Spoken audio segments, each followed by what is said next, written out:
right, we're here at the teaching laboratory of the medical school of the University of Oxford, and I brought you here to have a look at this beautiful human spinal cord preparation.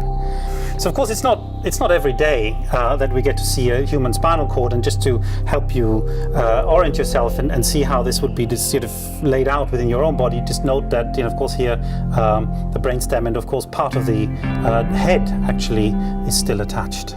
Now it's really quite a privilege to be able to see, to get quite such an intimate glimpse at a part of the body that would have formed the very core of the nervous system of a person. The very link between a person's mind and their body. So the spinal cord is really, the oldest structure from an evolutionary point of view, and also from a personal point of view. It's the first part of the nervous system that develops in a human being. You've seen, part of the circuitry within it, of course, is really very simple, just organized to allow simple reflex.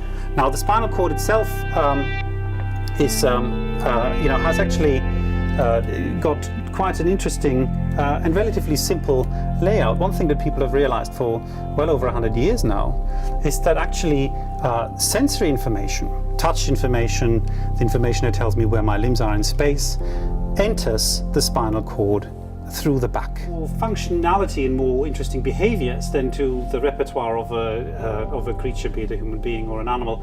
Then evolution added on further and further modules to this original nerve strand, like a brainstem that would do day-night rhythms or visual reflexes, and then a cerebellum that would allow you to have certain motor patterns rote learned and ready to call off, and then finally this cerebral cortex, which is particularly well developed in humans, and which really does all the very high-level sensory processing that really make us who we are.